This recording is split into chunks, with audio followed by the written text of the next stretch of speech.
Toronto 2013. 12 Years a Slave is a landmark of cruelty and transcendence. Vertical bracket inside movies. Vertical bracket.com. Who on Facebook? Who on Twitter? Who on Tumblr? Who on Instagram? Who on Pinterest? Who on Google+. Entertainment Weekly. Entertainment Weekly. TV, movies, music, books, style, family, Cape Town. Subscribe. Search. Movie Guide. TV recaps. Emmys 2013. Fall TV 2013. Stage. Blogs. Plot Watch.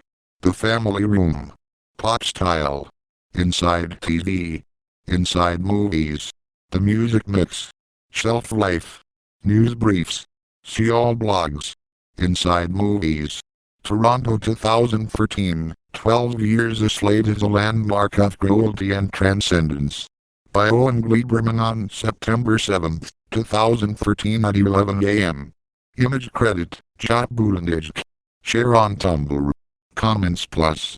Last year, watching Quentin Tarantino's plot slave drama Django Unchained, the cruelty on screen could be hideous and shocking, but one thing it never was, at least to me, was terrifying.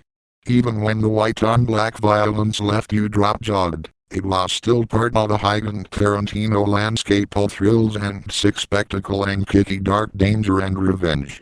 But in Steve McQueen's agonizingly magnificent 12 Years a Slave, which premiered last night in Toronto, a sense of terror is alive in almost every scene. To describe even one moment of this movie, as a kick would be obscene. It evokes the lives of African-American slaves, as the nightmare it was, with violence spun into a daily fabric of brutality, one that's neither heightened nor exaggerated, just scarily real. Forget the earnest and epical, but, in hindsight, not really raw enough, TV miniseries roots. Forget the Baroque exploitation of Mandingo, and despite the overstated accolades it received forget Django.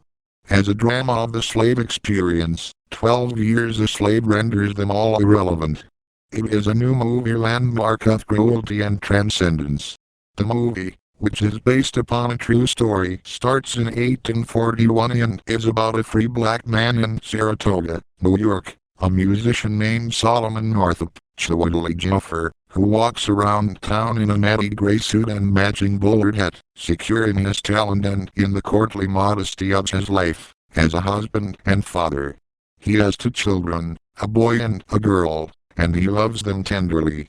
He has everything that a man not a 19th century black man, but any man could want. But then, when his family is out of town, he takes up an offer to go on a trip to Washington, D.C., with a couple of traveling entertainers. They say that they'll pay him generously, and when the trip is winding down, and they are all having dinner at a ritzy restaurant, drinking wine, and the 2 men gives him even more money than he was promised, we get a queasy feeling that this is all too good to be true. And it is. Solomon isn't being hired for his talents. He's being trafficked.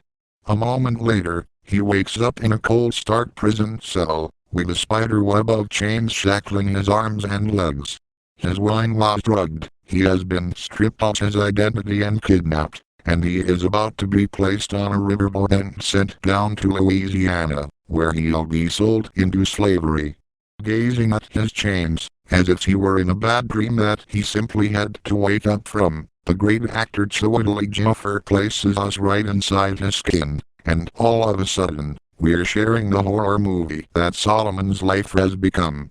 Ejiofor has the noble sculpted features of an ancient Roman soldier, and he may also have the most eloquent eyes of any actor working. Now twinkly, now mournful, they are oversized orbs of pure expression, and in this movie, they need to be, because Solomon can't often speak what he's feeling. What we read in his intensely private, 1,000-yard stare is the agony of a man robbed of freedom, but also the moment-to-moment reconciliation of that despair. Whatever happens, he will persevere. He will survive. He will know misery, but he will not fall into the trap of madness. He will transcend. McQueen has made 2 previous features, The Sex Addict Drama Shame, 2011.